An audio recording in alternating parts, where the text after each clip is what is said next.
Because they're the ones which are buzzing off late as BPCL disinvestment buzz actually picks up. The street has been seeing Indian refiners as hugely undervalued and finding a lot of value in them right now. Also, to be fair, marketing margins have also rebounded very sharply as the unlocking has now begun. So let's chat about all these moving parts. Lots to talk about on the table. MK Surana, the CMD at HPCL, joins in on the show right now. Mr. Surana, morning. Good to have you on the show. Reports are coming in that refinery utilizations are falling once again after hitting pre-COVID levels. How are the levels right now, Mr. Surana, and what demand scenario is panning out now that unlocking's begun? Good morning to you and all your viewers as well. The demand in the country had picked up quite sharply up to June, and it reached around 88% or so. Now, normally the Q2 of the financial year, because of the onset of the monsoon, the demand reduces generally if you see the on tonnage basis. So the same effect is being seen in this July as well, so it is no different. It is slightly aided by some of the localized lockdowns in Karnataka, Maharashtra, some of the cities. So because of that, you see some lower demand on the diesel side. Petrol, more or less, it is good. It is still 84% of the normal. And so I think the trend of the demand is in line with what happens every year in the second quarter of the year as soon as the monsoon sets in. Last year, the monsoon was slightly delayed. So if you see year on year, that will also have some impact to that extent, while this time it is slightly early. Also, in the northern area, the agriculture crops, etc., gets over in by the month of June or so. So now shifts to monsoon-based thing, and the diesel demand reduces slightly. So I don't think there is any substantial worrisome trend as such. Rather, it has been consistently improving trend as far as demand is concerned. The impact which you see is only because of the monsoon and the local lockdowns, which are a weak lockdown. And I think in the next month, again, it should rebound to the same level what we have seen at the end of June. Beyond 90%, definitely it will take some time to reach to 100% as the industrial activities pick up, as the construction activities pick up. So that should happen in the third quarter of the year.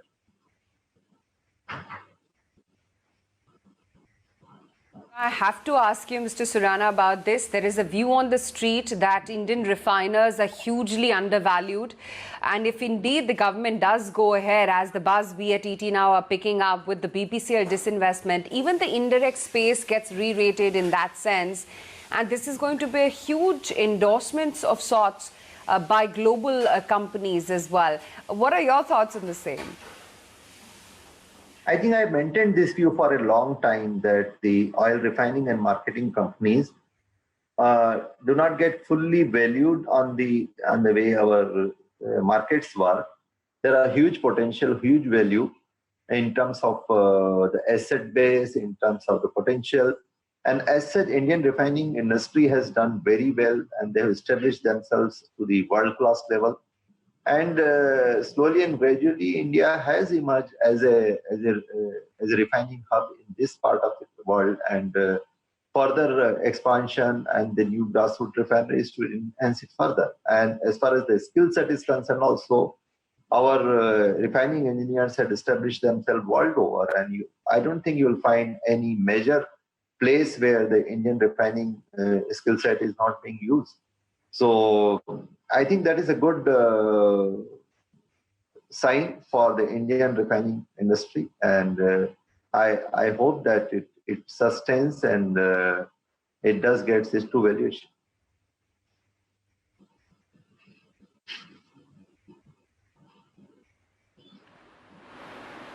Do you see that, given that where prices have gone for fuel, it actually will ultimately have an impact on demand per se? Because, you know, globally, suddenly there are a lot of places where India will become less competitive. You actually could also see a change when other, in other countries, export front, where international commodity prices have gone down, our fuel prices have not gone down. So high fuel prices ultimately, do you think that could be a deterrent? I don't think so, because the total demand consists of two parts. One is the essential requirements for normal transportation of the people, for agricultural, for industrial use, etc. And there, the price elasticity has not been seen in the past to much extent. At all, the prices work only on the leisure driving, and that too only beyond a threshold limit, only in a particular sector of the society. So overall, we are not seeing much of impact on the demand pattern depending on the prices. So I don't think so. As far as exports are concerned, it anyway happens on the international pricing.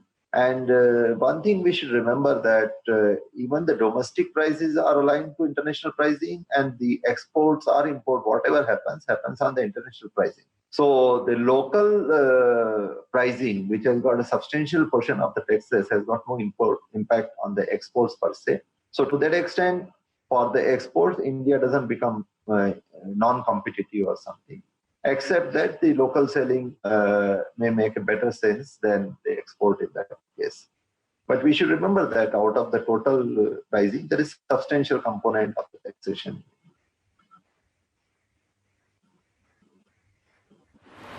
How exactly would you be balancing your future capex, and would you be looking at reducing it largely because of what's happened in the quarter gone by? Because one side you have to maintain a dividend yield because you're a PSU company.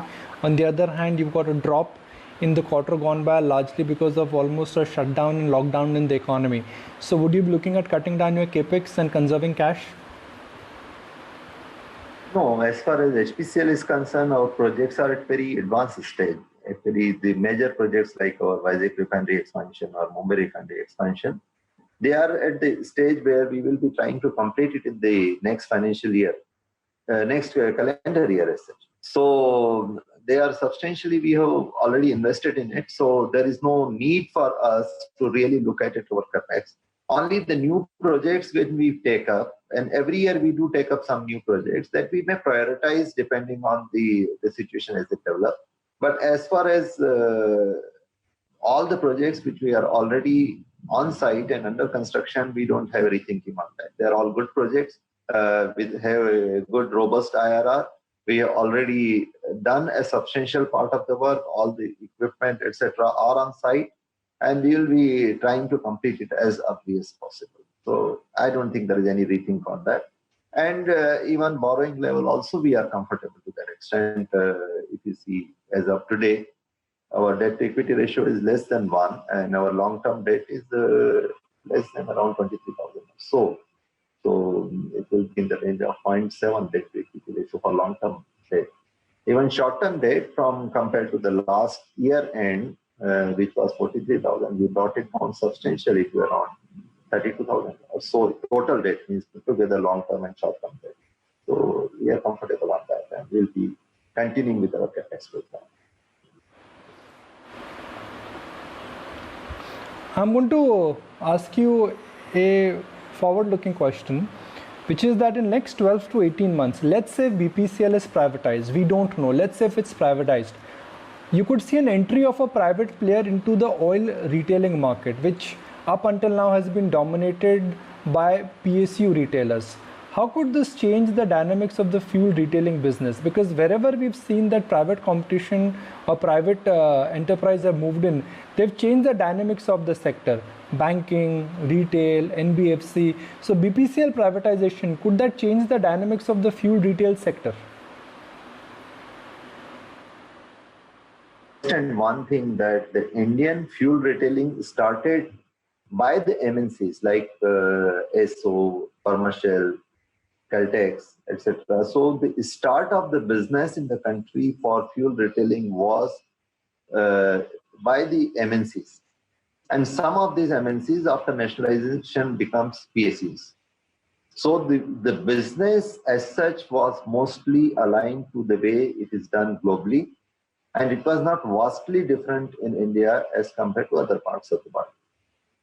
Now, over a period, even though it was dominated by PSUs, PSU in the refining and marketing sector, as I mentioned earlier, have done quite well, and they have done equal at par, if not better, as compared to the world standards as far as refining is concerned.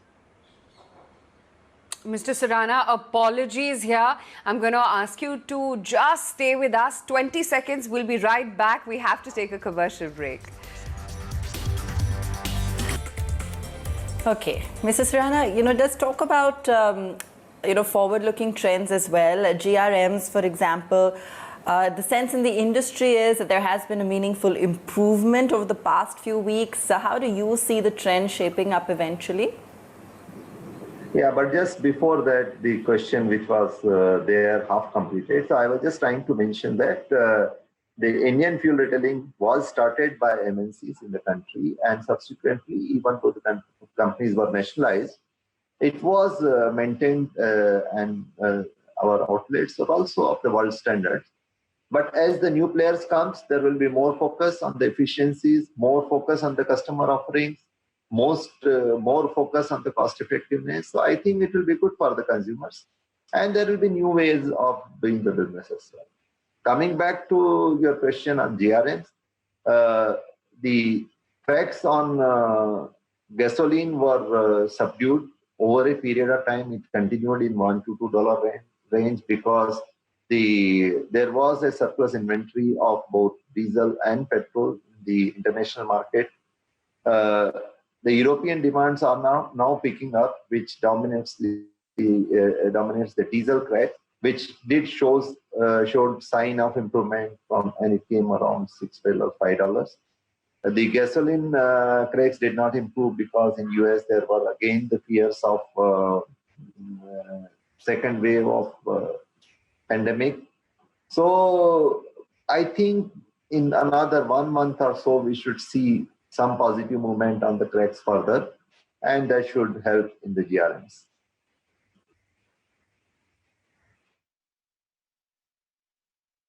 Okay, great. So that's on the GRM front that we're tracking. We also understand marketing margins are quite healthy. The first quarter reading is likely to be healthy as well. I think the overall, commentary the market wants to hear, Mr. Surana, of course, you've talked about how things have already been and the trend you've witnessed so far. But as we gradually continue to come out of the lockdown, really what you anticipate going forward on whether it's the demand front, whether it's on the marketing margins front? As far as demand front is concerned, as I mentioned to you, that 85 to 90% of the demand has already come. By end of June, we have touched even 91% also. Then, as I mentioned to you, because of monsoon, there may be some reduction in the diesel demand, but again, it will pick up.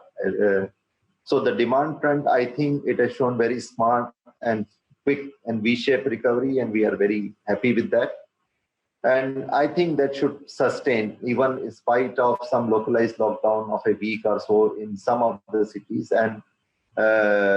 And the states are not following a complete state lockdowns anymore. It is specific part of the area. So I think the demand front we are okay, comfortable. Even the industrial goods like lubricants, bitumen, fuel oil, there is a very smart recovery in the demand. So demand part has shaped well. As far as the prices of crude are concerned, they have remained in the range of around 40, and we think that it will continue to be less than 45 because some of the shale players will start returning back because 40, they are comfortable with 40 as the break-even prices. Also, some of the crude supply situation will start easing out over a period of time. Right now, the increase in crude price is only because the demand recovery is faster than the rate at which the supply restrictions are released. So with the reasonable crude prices and with the improving cracks, with the demand recovery, we think that it should do well, and the worst is already over in this sector. That's my view on this. Partial lockdowns which have started again, and these are partial lockdowns, they're even more dangerous than full lockdown because you don't know when the lockdown is coming, you don't know the duration, you don't know the territory. this could again rupture the demand comeback what we've seen, let's say, in early part of July and late June? No, I don't think so, because they are localized city or certain areas of the city. Like in Mumbai, you have got certain restrictions, and New Mumbai, or there was some restriction in Pune or Ahmednagar or some part of Karnataka, in Bangalore. I think we need to we learn to live with this type of things as the situation develops, and as we reach to a level where it is comfortable not to have the lockdown. But till that time, I think some sort of local lockdowns should be anticipated. But overall, the way the demand has picked up, and what we are seeing till June and what we are seeing, I think that we can comfortably be above 75% range all the time to come, and so it will be 75 to 90 range, 80 to 90, I should say. And as I mentioned, to reach 100, yes, it will take a little bit of time when other things start getting normalizing. But as I mentioned to you, the demand of the industrial product picking up, like lubricants, etc., shows that the industrial activities are also coming back into loop.